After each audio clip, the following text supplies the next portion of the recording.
My entitled family bragged about getting my great-uncle's fortune until his will named only me, and now they're begging for a second chance. Alright, so here's the deal. My name's Sam, 24, male, and I've pretty much been the odd one out in my family for as long as I can remember, not because I'm struggling or anything. I actually have my life together pretty well, but because I've never fit into their little mold of what success should look like. See, my dad, Tom, is a hotshot lawyer who thinks the world revolves around courtrooms and contracts.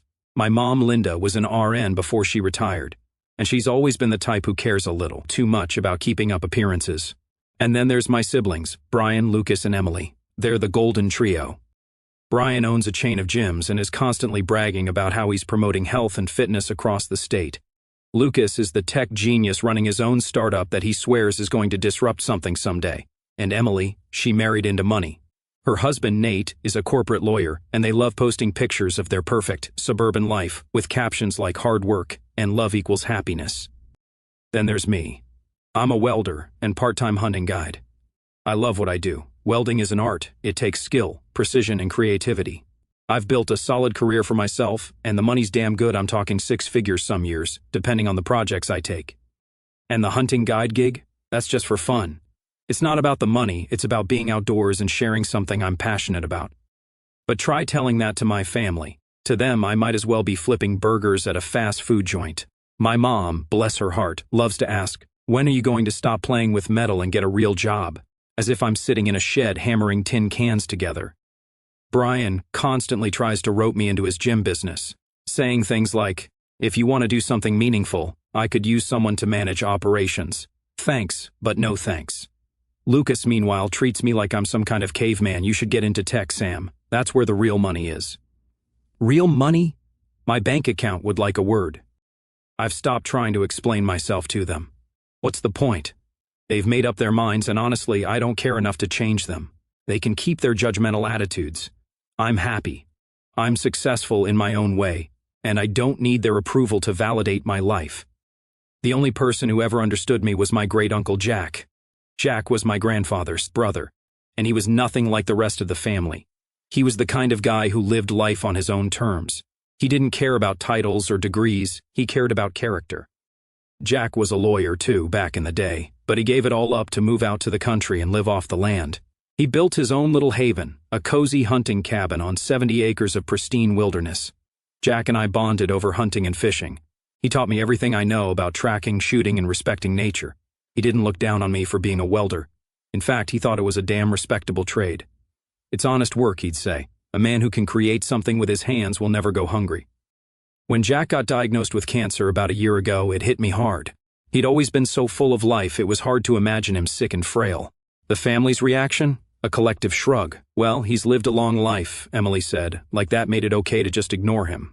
Nobody offered to help. Nobody even visited. They were too busy with their oh-so-important lives to care. I couldn't stand to see Jack alone, so I stepped in. I started visiting him regularly, helping out around the house, cooking meals, and just keeping him company. It wasn't always easy. I had to cut back on work hours to make it happen, but Jack was family, and family takes care of each other. At least, that's how I see it. Meanwhile, the rest of the family continued living their lives as if Jack didn't exist. Emily and Nate were busy planning their next big vacation to Europe. Brian was opening another gym. Lucas was buried in some new app he was developing. And my parents? They didn't even bother pretending to care. My mom would occasionally ask, "How's Jack doing?" But it was more out of obligation than genuine concern. I didn't mind. If anything, their indifference just made me want to do more for Jack. He deserved better than to be forgotten by the people he'd spent his life loving. One evening, after I'd finished helping Jack with dinner, he asked me, "Is this hurting you, Sam? Taking care of me, I mean." I told him the truth. I've had to cut back on work a bit, but it's fine. You're family, Jack. I wouldn't be here if I didn't want to be. He nodded, but I could tell he was thinking about something. "You've got a good heart, kid," he said. "Don't ever let them take that away from you." I didn't know what he meant at the time, but I'd soon find out. Afterward, things started to show their true colors. Let me paint the scene. Jack was getting weaker by the day, and it was clear his time was running out. While I was spending my days helping him, making sure he ate, took his meds, and had someone to talk to, my family was nowhere to be found. To them, Jack was already gone. They acted like his existence was just an inconvenience. I'm sure Sam's got it handled, Emily said when I asked if she'd come visit him for his 80th birthday. Lucas didn't even reply to the group text I sent out. Brian's response? Man, I'd love to, but I'm swamped with the gym opening. They weren't swamped, they were just selfish. Jack didn't complain, though. He was one of those people who didn't like to burden others, even when he needed help. But I could see the disappointment in his eyes every time I mentioned someone from the family. They're busy, he'd say, trying to cover for them. Busy? More like too self-absorbed to care. One evening after I'd finished cleaning up dinner, Jack asked me to sit down. He looked serious, like he'd been thinking about something for a while. Sam, I've been meaning to ask you something, he said, taking care of me like this. How much is it costing you? I shrugged. I'm working fewer hours, but it's the least I can do. He nodded, but he didn't look convinced. You've got a good heart, kid. You always have. I just don't want you to end up regretting this. Regret what? I asked, genuinely confused, putting so much into helping me. The rest of them wouldn't. Lift a finger, and I don't want you to feel cheated because you're the only one who cares. That hit me hard. I hadn't thought about it that way because honestly I didn't expect anything from Jack. I was doing this because I loved him, not because I wanted a reward. I don't feel cheated, I said. If anything, I'm grateful I get to spend this time with you. They're the ones who'll regret it. He didn't say much after that, just smiled a little and nodded. A week later, he dropped the big news. I was over at his place, helping him sort through some old papers. Jack had a lifetime of hunting licenses, photos, and little mementos from his days as a lawyer. He asked me to take out a specific envelope from his desk drawer. When I handed it to him, he held onto it for a second before saying, Sam, I've changed my will. At first, I thought he meant he'd added a charity or something. He was always talking about donating to wildlife conservation and veteran organizations. But then he looked me straight in the eye and said, I want you to have the cabin and $200,000 to fix it up. The rest is going to charity. I just stared at him. Why? Because you've done more for me than anyone else, he said. You've been here day in and day out while the rest of them couldn't even bother to call. You're the only one who truly cares, Sam, and I want you to have a real start in life, a chance to build something that's yours.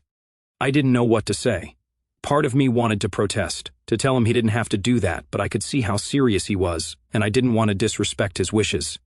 Jack, I don't know what to say, I finally managed. Don't say anything, he said. Just promise me you'll take care of the place, make it your own, and don't let them take it from you.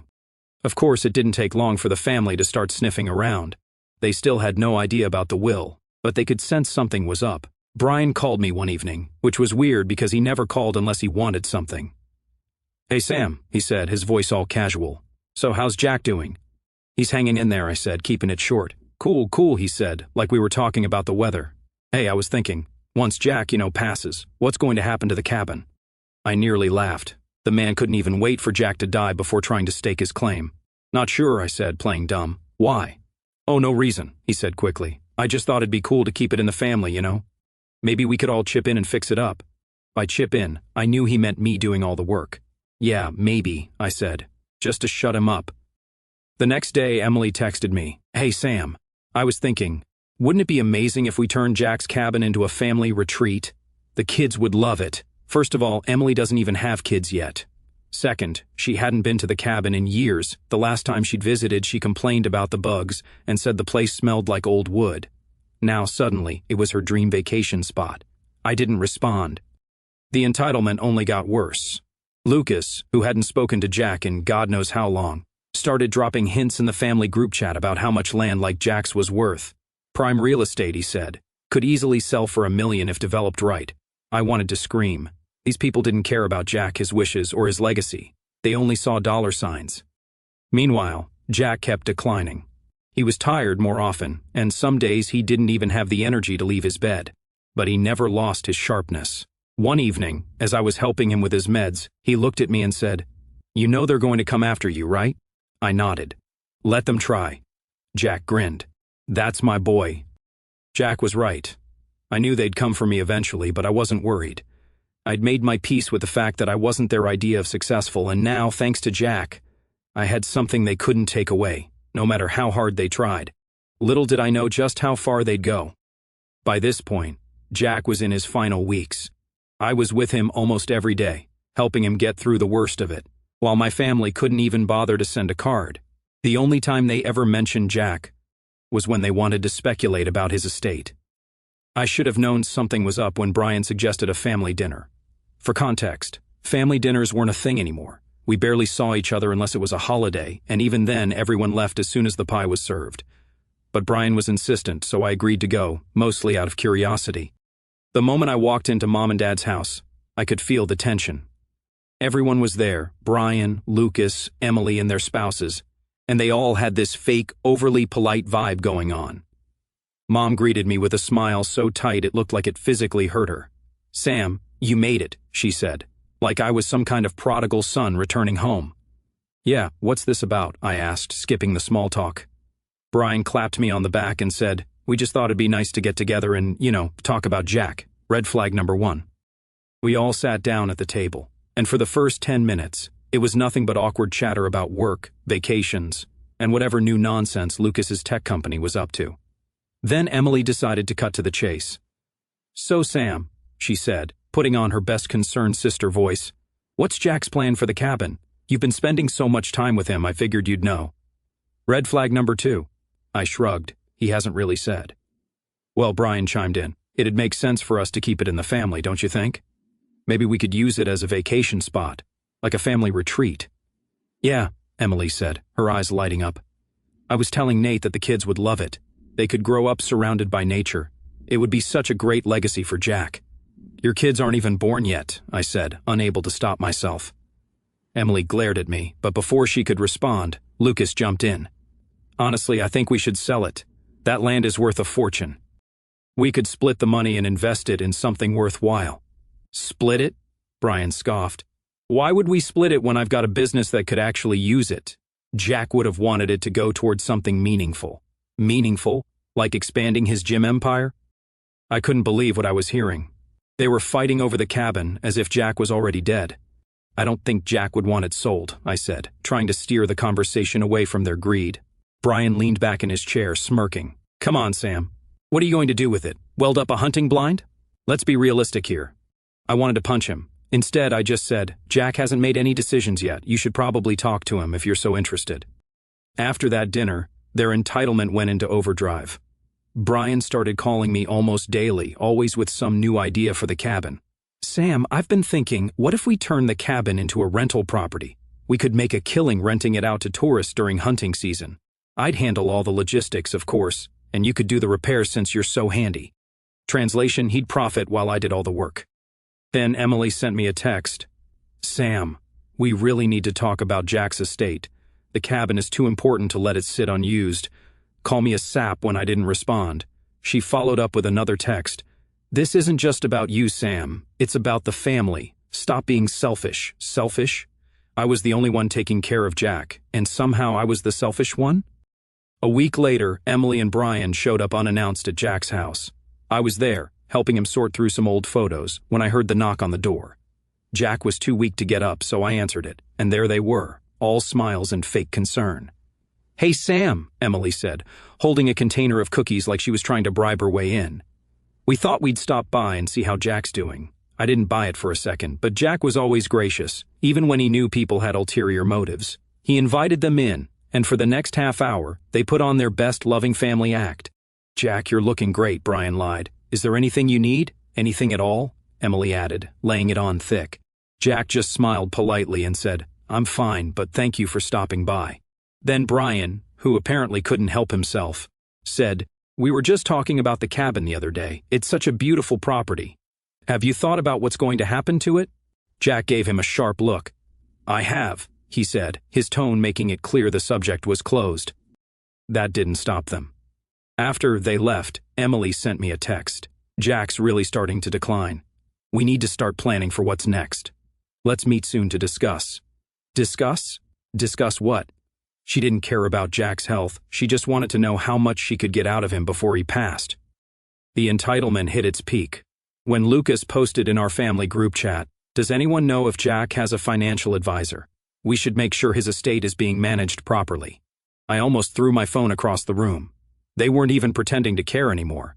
Jack was just a pile of assets to them, and they couldn't wait to divvy him up. That night, I told Jack about their antics. He laughed, shook his head, and said, "Let them talk, they'll get what they deserve, soon enough." I didn't know what he meant at the time, but I'd soon find out. Jack passed away on a quiet morning, with me and his dog, Maisie, by his side. He'd been fading for days, and I think he knew it was time. His last words to me were, "Don't let them ruin what's yours." That stuck with me. Jack had spent his final months ensuring his legacy would go to someone who cared, someone who would honor it, not squander it like the rest of them would. As much as I was grieving, I didn't have the luxury of wallowing for long. The will reading was scheduled for the following week, and let me tell you, I was not looking forward to it. My family had been circling like vultures for months, and now the feast was finally here, or so they thought. The day of the will reading, I showed up early, mostly to mentally prepare myself. Jack's lawyer, Mr. Nelson, greeted me with a firm handshake and a knowing smile. "You ready for this?" he asked. "Not really," I admitted. He chuckled. "Well, just remember, Jack made his decisions very clear. There's no room for debate." That was comforting, but I knew my family well enough to expect fireworks. One by one, they trickled into the office. Brian came in first, dressed like he was closing some big business deal, with his shiny watch and smug grin. "Morning, Sam," he said, as if we were best buddies. Emily and Nate arrived next, Emily already in full drama mode. "This is going to be so hard," she said, clutching Nate's arm like she was about to faint. Lucas showed up last, looking bored and annoyed, like this was some meeting he'd been forced to attend. "Let's just get this over with," he said, plopping down in a chair. Mom and Dad were there too, of course, sitting in the corner like royalty overseeing their court. Mom gave me a tight smile, the kind that didn't reach her eyes, while Dad didn't even bother acknowledging me. Once everyone was seated, Mr. Nelson started reading the will. He began with the smaller items, Jack's collection of fishing gear, some antique hunting rifles, and a few personal mementos. Then came the surprising news, to my family. To my great-nephew Sam, I leave my hunting cabin and the surrounding 70 acres of land, along with $200,000 to renovate and maintain the property. You could have heard a pin drop. Brian was the first to break the silence. "What?" he said, his voice rising. "That can't be right. Jack wouldn't just give all that to Sam." Mr. Nelson didn't even look up. "It's what's written here in the will, Mr. Thompson. Shall I continue?" Emily, meanwhile, was already in tears. "This isn't fair," she sobbed. "What about my kids? Jack always said he wanted to support the next generation. How are we supposed to carry on his legacy without the cabin?" I couldn't help myself. "Your kids aren't even born yet, Emily. Maybe focus on raising them first before you start claiming Jack's legacy." That earned me a glare, but before she could respond, Lucas jumped in. "This has to be fake. Jack was smart. He wouldn't leave all his assets to one person. There must be another version of the will."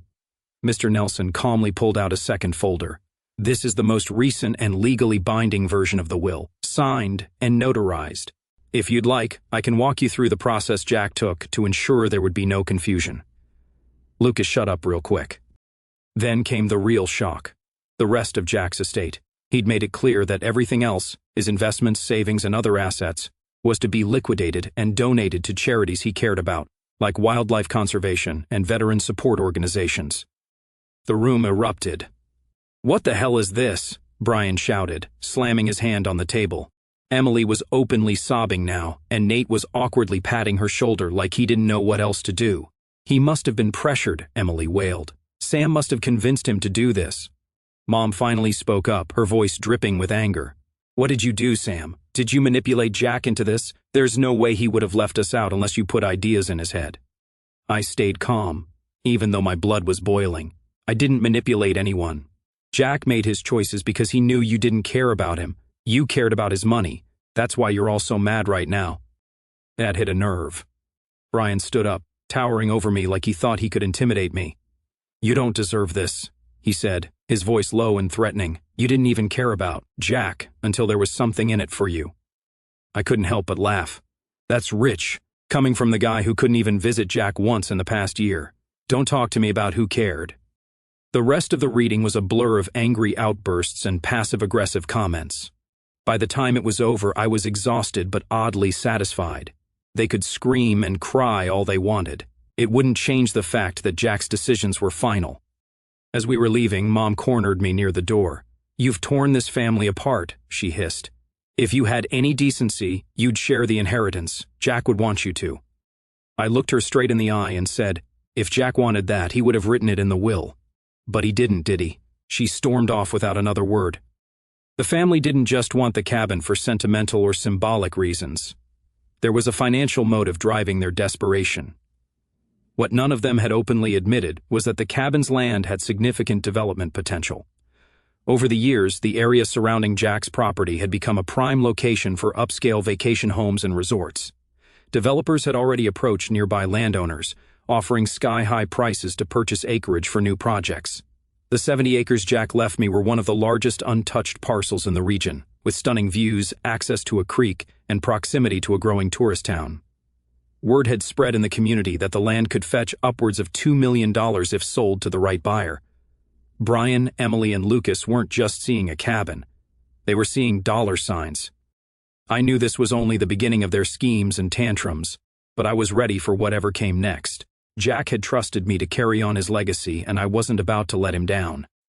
For the next few weeks, I was bombarded with calls, texts, and emails from every single one of them. It didn't matter how many times I told them no, they were relentless. The first incident happened at the cabin itself. One day, I came home from work to find my doorbell camera blinking with notifications. When I checked the footage, there they were, Mom, Emily, and Brian, standing on the porch trying to get inside. Mom was peeking through the windows while Emily tugged at the doorknob. Brian, always the opportunist, was inspecting the side door like he was planning to break in. "Don't touch anything," Mom said sharply. "We don't want him to sue." I couldn't believe it. They had actually driven out to the cabin while I wasn't home, thinking they could what? Claim squatters' rights? Steal something? I called Mom immediately. "What the hell were you doing at my house?" She didn't even bother denying it. "We were just looking around," she said. Like that made it okay. "Jack's cabin is part of the family, Sam. You don't have the right to keep us out." "It's not part of the family," I said. "It's mine. And if you set foot on my property again, I'll call the cops." "Sam," she said, her voice dripping with fake concern. "Don't be like this. We're just trying to do what's best for everyone. You're being unreasonable." "No," I said firmly.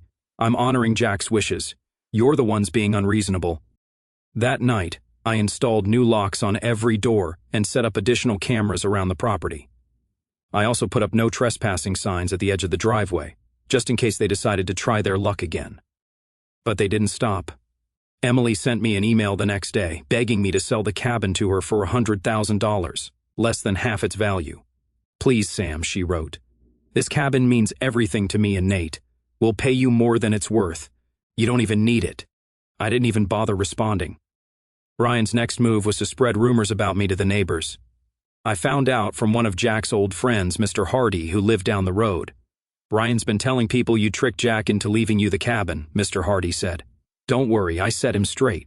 But you should know they're trying to turn people against you." It didn't work.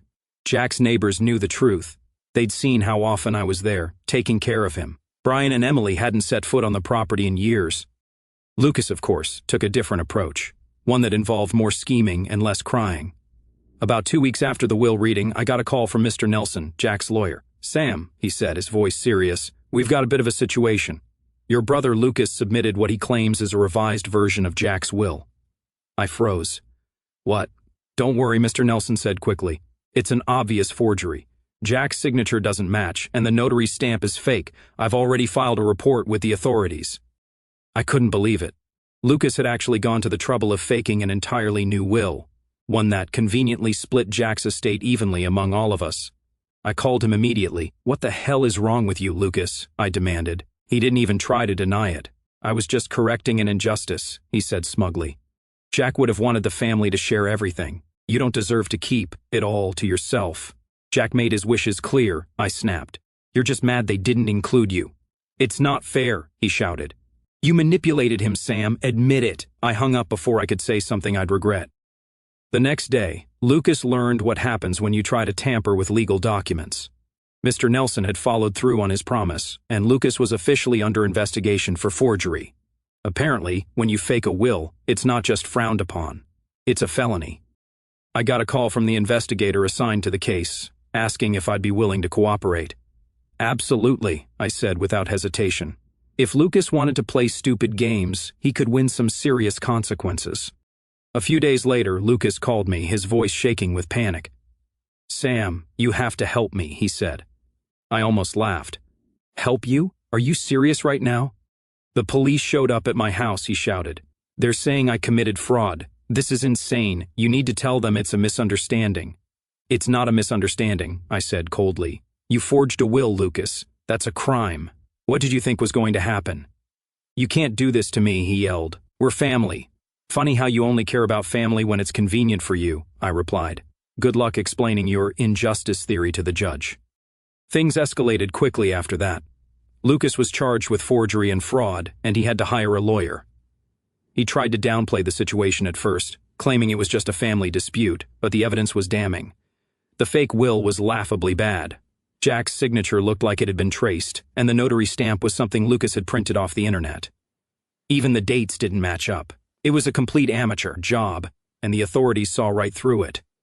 During the investigation, they found emails Lucas had sent to a shady online service offering to create fake documents. One of the emails even said, "Can you make this look convincing enough to fool a lawyer?" That alone was enough to seal his fate. At the preliminary hearing, Lucas looked like a shell of his former self. Gone was the smug tech bro who thought he could outsmart everyone. When the prosecutor laid out the evidence, Lucas's lawyer tried to argue that it was all a misunderstanding, that Lucas was just trying to clarify Jack's wishes. The judge wasn't buying it. You don't clarify a will by forging signatures and faking legal documents, the judge said bluntly. Lucas eventually took a plea deal to avoid jail time, but it came at a steep price. He was slapped with a hefty fine, had to pay restitution for the legal fees I incurred during the ordeal, and was required to complete community service. On top of that, his reputation was in shambles. Word got out about the case, and his startup lost investors. The rest of the family tried to rally around him, blaming me for taking things too far. Did you really have to involve the police, Sam? Mom asked during one of her many guilt-tripping calls. Lucas is your brother. He's lucky he didn't end up in prison, I said firmly. But he was just trying to fix things, she insisted. No, I snapped. He was trying to steal from me. Stop making excuses for him.